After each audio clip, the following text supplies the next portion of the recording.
Hey there, welcome to Decaf. Still in quarantine. We expected to do it in the office this week, but we are still in our homes. We went into the office briefly yesterday, but we decided so that we're not in each other's face, because we typically yell in each other's faces when we're doing this. And so I didn't want to really be that close to Mark because no one quite knows where he's been. No. So, so we decided to continue doing this from quarantine. So I'm back in my room. Mark's back in his living room. How's it going, Mark? Your hair looks great. It just looks great because it's not long. But yeah, I got a haircut this morning. I went to Cool Springs, and I'm so excited. I feel like a new man. Like I really feel free.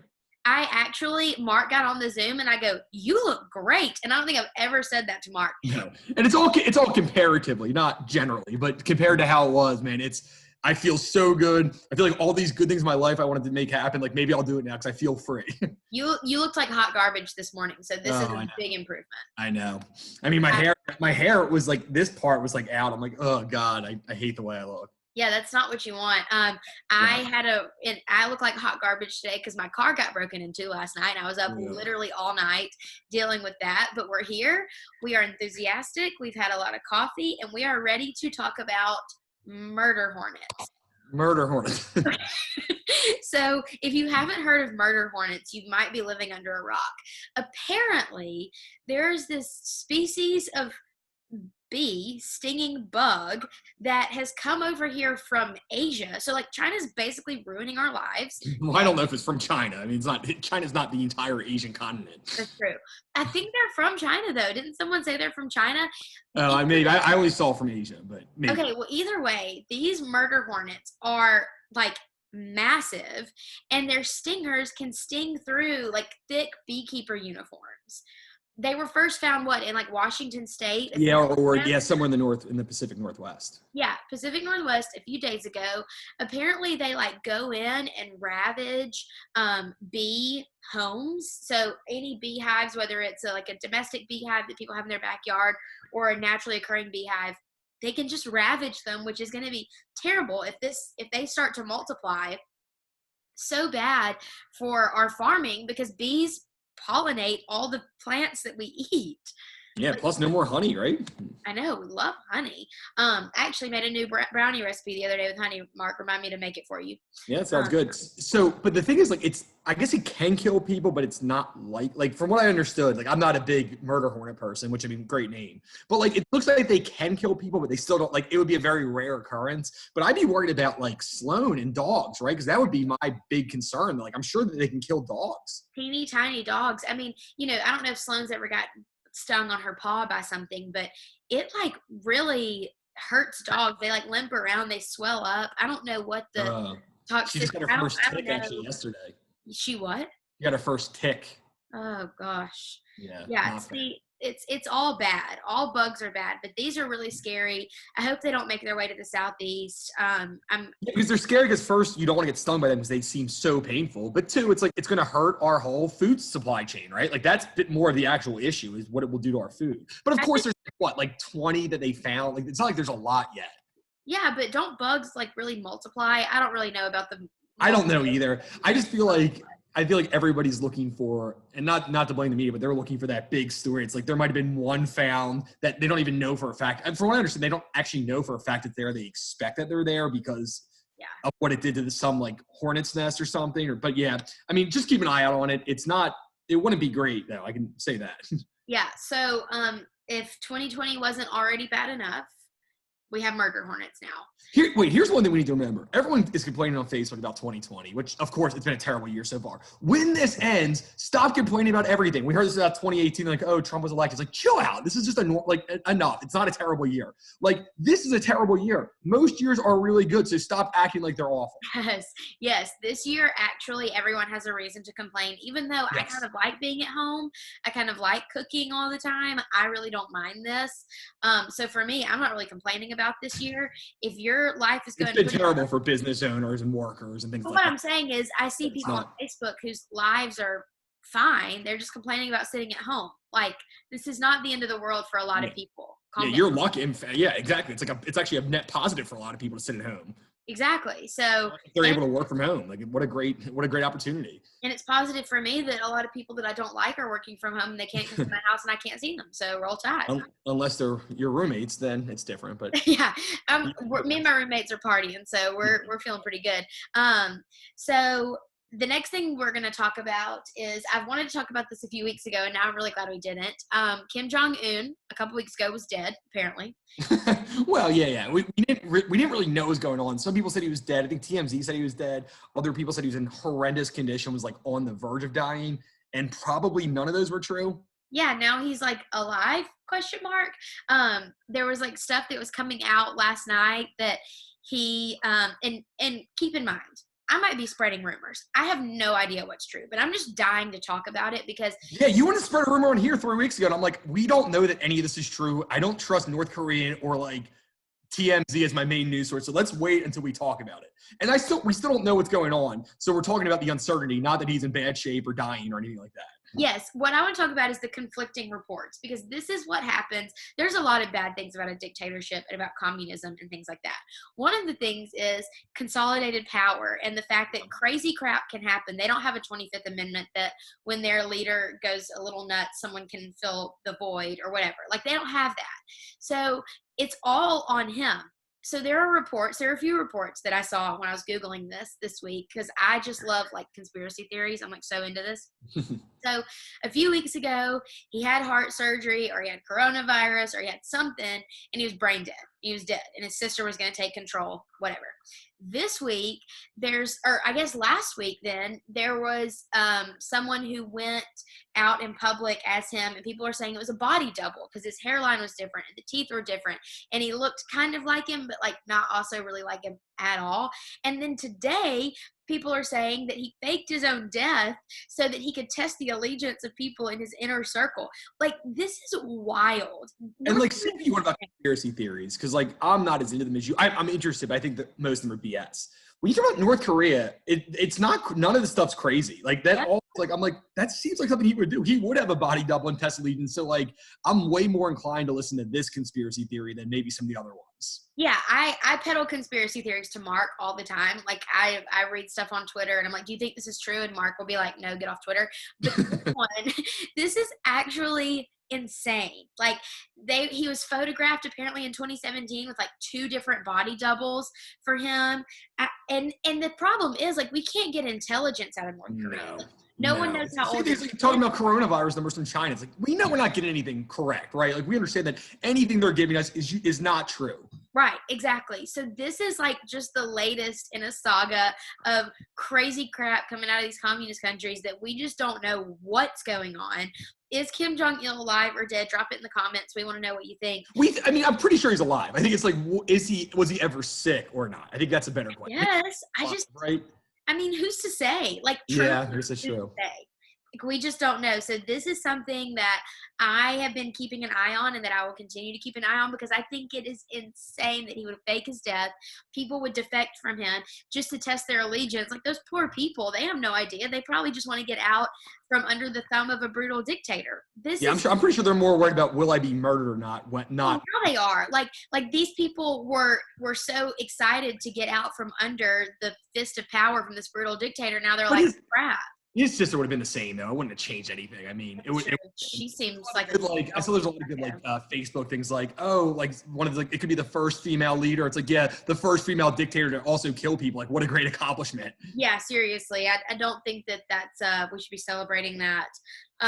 So but Taylor's wanted to talk about this 4 weeks. I have said no basically every time, and like we're short on content, so whatever. Oh my gosh, this is not a short on content topic. This is like I feel like there's no.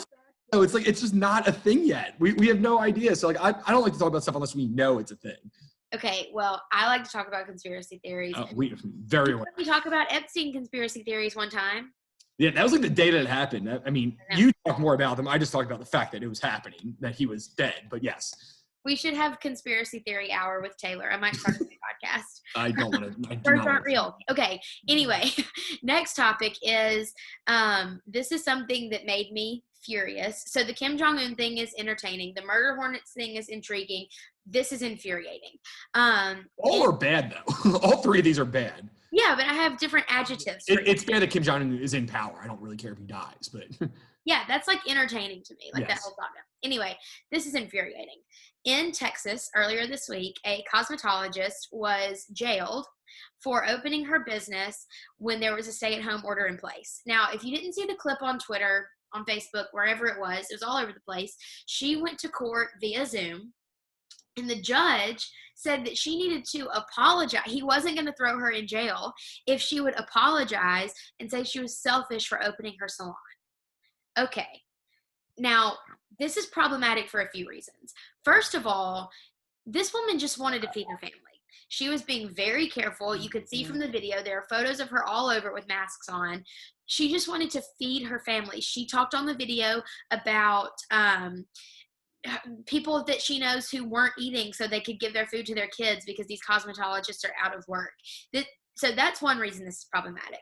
Another reason this is problematic is, I don't know about you, Mark, we haven't talked about this, but I think that's really an abuse of some power by that judge to really like talk down to her and say, you have to apologize. Like, I'm not like a crazy feminist out there, whatever, but this is a male judge telling this woman, I won't put you in jail if you apologize and say you're selfish. Even if he'd been saying it to a man, it wouldn't matter. It is really talking down and demeaning someone, I think. Yeah, that's what I was actually talking to my dad about this. I'm like, look, the fact that he put her in jail, it's like, I don't agree with that, but like, fine, that's his job if he feels like that. But to demean somebody that way, like, I feel like he should lose his, I don't think he should be able to be a judge. That is so horrible. And say what you want about her doing that, and you might not agree and whatever. It wasn't selfish. If any, and there was nothing morally wrong with it. Maybe it was illegal, and if you want to punish her for that, fine. I don't agree with the law, but whatever. But to insult somebody and be like, if anything, it was the moral thing to do. She was doing the right thing to help feed people.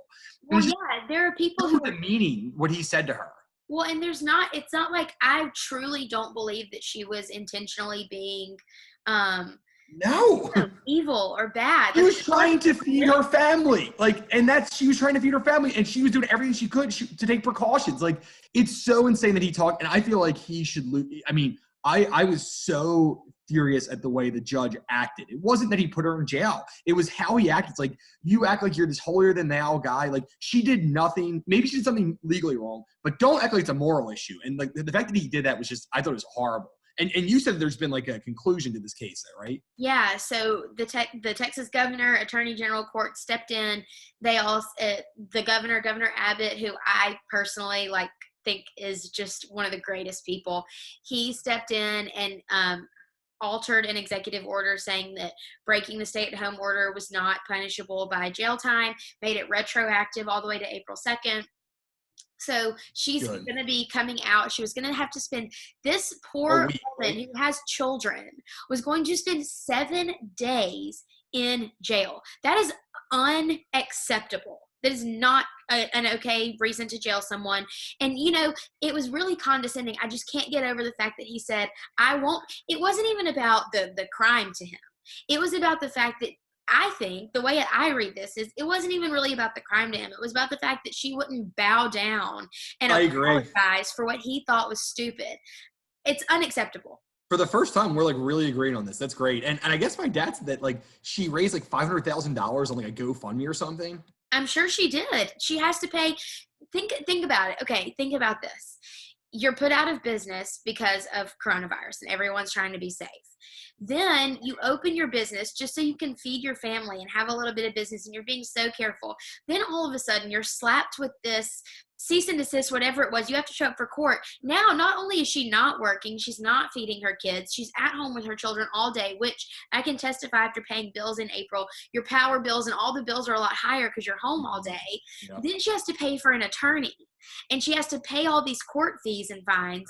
Of course she raised money. I would, if I had known about it, I would have donated. Now the fight's over, and it's been, I think $500,000 will be plenty to hold her over. Yeah, totally. But I'm just saying, like, morally, like, I would have contributed to that because I totally believe in what she was doing. Like, it's a really hard life that some people are living, and he expected her to say that she was being selfish and have some compassion when he had no compassion on her.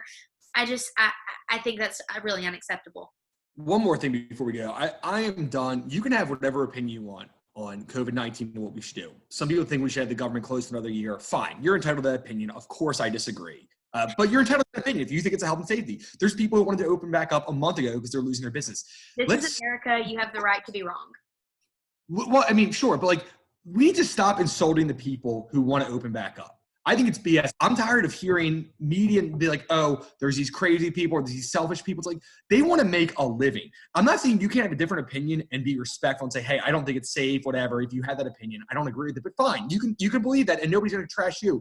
This idea that they're like just insulting these people who just want to make a living and feed their family, it makes my blood boil. Like, just because you're sitting in your ivory tower and you can sit at home and work from home, or you don't have to worry about this, doesn't mean these other people who, like, they live paycheck to paycheck can afford to take a 4-month break, Like, so stop. You're not in their shoes. You don't understand what they're going through. Stop judging them. You can disagree, but stop insulting and judging them. I'm done with that. That's the one thing that social media has made me like so mad about during this. I hesitate to make this political, but I do feel like I need to say, for whatever reason, conservatives and people on the right are really focusing on the economy and bringing the economy back. And it's not because we're being selfish. People always say that the right is less compassionate or whatever. I think that opening up the economy with safety measures is the compassionate stance to take here, because we've said it. If I've said it once, I've said it a million times the last few weeks. Protecting lives and protecting livelihoods are not mutually exclusive. We can do both of them. It's not impossible to do both. And so I think that saying be safe but reopen and do what you have to do to provide for your family is the compassionate stance here. And I welcome anyone to argue with me on it because I feel so strongly about it. It is the compassionate stance. And we can, of course, and I think we all agree, we can have disagreements about what's right and what's wrong, but like, just show some class. And I feel like in this thing, people who believe that we should be shut in and we should have a shut in order for a year or 6 months or whatever, how long it takes, fine, you're entitled to that opinion, but just show some respect when you're talking about these people and their livelihoods. Because guess what? You being in that ivory tower, like, they don't care. If they say, I can't feed my family, your opinion doesn't mean anything to them.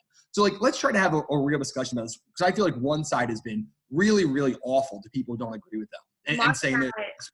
Mark and I, we got on a Tennessee Holler. The Tennessee Holler posted about a month ago saying, it was over a month ago now, saying, is there a business open near you that doesn't look essential? Email us their name. And Mark and I got on their Facebook page and we just ripped them up, because it is not okay to rat out businesses for opening when your opinion is that they're not essential, but their bank account says my work is essential. My opinion is the Tennessee Holler is not essential. I don't know if that they should be. I fully endorse that comment. This is something that Mark and I agree on. That's why we're talking about it for so long, is because we actually agree on this. And we're both not on the side. Like, we believe in safety measures. Like, we're not this crazy people like, oh, everyone should have never been shut down and everyone should have never had to do anything. Just act. Mark and I have been wearing masks all week. Like, even when we're just talking to each other, we went to get coffee the other day in the office and we were both wearing masks. Like, I was sweating profusely under that too. My mask. It was just my lip sweat. I have lipstick on the inside of my mask. It's not cute, but we're being careful. Like, we are fully supportive of safety, but we also agree, and I love that we agree. I get really excited when Mark and I agree on something. We also agree that it's gone too far, and we need to have compassion. Rant over. Do you want a final word? We're good. Let's talk about the fun topic. We had like kind of 3 negative things, so let's have three really negative things, especially when you insulted me over my like intense obsession with this Kim Jong Un thing. Anyway, okay. So speaking of businesses closing, it is really tragic. There are a lot of businesses that are closing. I was actually looking to order from Mother's Ruin, which is a little restaurant in Nashville, today for lunch. Oh, wait, Mother's Ruin? That's new. Yeah. Oh, my friend knows the owner. We met him while he was opening up, because there's a Mother's Ruin in New York City too. But my friend John Knob is like friends with the owner and like went and talked to him. I saw him while he was building. I just saw them on Instagram and it looked so good. I think I'm going to go get a to-go order as soon as we get off from doing this. I think I'm going to does look good for today. It looks amazing. And so I clicked on their Instagram bio just to see what they were doing, and they've set up a GoFundMe for their employees who can't work right now. And a lot of restaurants and bars are doing that in lieu of closing or hoping not to be put out of business. And it's a really sad thing, and I can't wait to like Mark has said a million times, like, we got to, once this is over, we got to get over it and start getting back out there and quit complaining and start contributing. And I can't wait to go eat in a restaurant. But unfortunately, there are a lot of restaurants that are closing and are going to stay closed. And so we wanted to shout out some of our favorite places in Nashville that we will be, or like anywhere. Like I have one in Alabama too. That just to give them support and just kind of be like, I mean, these people are going through a tough time right now. Restaurants, I mean, all not just restaurants, I mean, all businesses, but we obviously deal with restaurants and bars much more. So what are the places that you would like to kind of say like that you've missed the most during quarantine that you can't wait to go back to? Yeah, so Cafe Rose in East Nashville. It's like You told me about that. Wait, it's not Cafe Rose? No, it's Cafe Rose. I just always assumed it's Cafe Rose. It looks like rose. They've been open for to-go orders. They actually set up it's called Rose Bodega, and they've been selling 2 servings of cocktails in little plastic bottles you can take out, sourdough bread. They kept their food orders up from their distributor, and they've been selling a lot of the produce that they get in because all their food is awesome. Fresh. So that's been really cool, but I can't wait to go sit in there and order a spicy margarita and a celery salad and a side of fries. That's what I get every single time I go in. So good. It kind of seems like you're being really healthy with the celery salad, but then getting the side of fries kind of evens it out, I guess. Mark, honey, this is what we call a well-balanced meal. Okay. I mean, it's much more well-balanced than anything I eat, which is just burger and fries. So at least you have the healthy version of that. Seriously. Yeah, well-balanced meal. Also, I'm really excited and hopeful. I hope that college football happens, and I hope that Doghouse Saloon is open then, because that is where the Alabama alumni chapter goes to watch Alabama football games. And so I hope that they are open and they don't get hit with a property tax increase and can stay open and do all the fun things, so we can go drink some Bud Lights and watch Alabama football. That's right, because that's the thing about the bars and places we're talking about in Nashville. It's like it's not just the coronavirus that they're worried about. It's the idea that the property tax as well. So like we don't know what's going to happen for both those things. Yeah, and they're going to hit with this property tax too. So like we really hope that a lot of these can survive. Well, and that was the last one that I was going to bring up is Peg Leg Porker. You can't take mine. I introduced you to that place. He did, but I was going to give you a shout out, so just let me do it. Mark took me to Peg Leg Porker for the first time. We were out doing exit polling for our election show earlier this year for the mayor's race, and we were really hot and sweaty, and I just wanted something that was going to make me like feel unhealthy. Like I wanted like fries and meat. Like I didn't want girly food. I was super hungry, and so Mark took me to Peg Leg Porker, easily the best ribs I've ever eaten in my entire life. And their owner, Mark, I don't know if you want to touch on this because you are like the king of Peg Leg Porker, but their owner has really spoken out about the property tax increase and saying that he might go under if this happens. Yeah, Kerry Bringle is the man, and they call it Peg Leg Porker because he really only has one leg, and the other, and like, which is so funny that he makes fun of himself. I think that their motto is "Limpin' ain't easy." Oh my God, it's amazing. But no, it's my favorite barbecue restaurant I've ever been to. It's unbelievable. I take credit because I've introduced everyone at Beacon to that. I just started right when they opened up, and everyone's like, "Oh, this new guy doesn't know what he's talking about." I'm like, no, this place is really good. And then Justin loves it now, and Braden loves it. We did a staff lunch there recently. What was that? We did a staff lunch there last summer. Yeah. Our whole staff went to Peg Leg Porker. So delicious. But yeah, I mean, their owner, Kerry Bringle, he wrote this letter about the property tax and the fact that like the city's not letting them open. It was this powerful emotional letter from somebody who's a pillar in the community. And it really, I'll tell you, it got so much press and it really won over a lot of hearts and minds. Like it was just this beautifully written letter, and it really hit all of the main points of what businesses are actually facing. That meanwhile, corporations or these city council people who like live in their own little bubble don't understand. It was this great letter. And I don't know if we can attach it to this post, but it really was something worth looking at. It was just really, it was sad, but it's also you're getting the real version of what it's doing to businesses, not just what you hear on cable news. You could hear his passion and hear his anger, and that's what makes me so upset is all of these places that are so beloved, like that we don't get to go to, like Urban Cowboy in East Nashville. They serve like those Miller Lite ponies, and like we just go and get like those little pony beers. Like it's the simple little things that we love so much that have been closed for so long. Just little bars that my friends and I go to, dive bars that we go to on a random night that have been closed for so long, and we don't know what's going to happen when they come back if this property tax increase passes. And so as we are looking at this tax increase, think about it from an emotional standpoint. Like, let it tug on your heartstrings a little bit, because it could be you. Like, I have a dream one day of starting a coffee shop that also sells vinyl records and books, and basically it's just all my favorite things. Just hipster paradise. I know, seriously, books, vinyl records, tacos, coffee, like all the good things.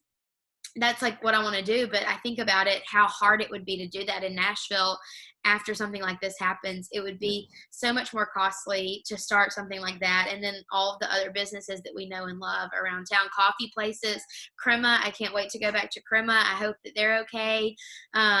It's a really sad time, only it's adding insult to injury to add on these property tax increases. And I think one more thing before we go is think about the places you love. It could be bars, restaurants, it could be your local furniture store maker or whatever. I mean, any business. When people say, oh God, I can't believe they went out of business, that sucks. Like, oh, when was the last time you've been there? It's like, oh, about 3 years ago. It's like, that's why they go to business. So if you really want to keep a place afloat, and it could be anywhere. It doesn't have to be food. It could be a restaurant. It could be a bar. It could be your local Lowe's or Home Depot, whatever. Like, make sure that when you have money, and give them business. Try to make sure that you spend your money that way, because that's the way they don't go to business. So when people complain like, oh God, I love that restaurant, I can't believe we went out of business. I'm like, well, you haven't been there in a year and a half. So that's why it went out of business. So just think about that. And I mean, if you can afford it, I mean, I know that not everyone is in. We're all being careful right now. We still have jobs, and we haven't been laid off. But like, if you can afford it, try to spend some money in local communities and try to keep some of those local establishments, whether it's restaurants, bars, trophy shops, whatever. I mean, like, just try to keep them in business. Yeah, agreed. Totally agree. Shout out to Cafe Rose, Peg Leg Porker, Crema, all of our favorite places. We can't wait to come back and see you guys. Thanks for listening this week, and we are signing off. See you next week. See you next week.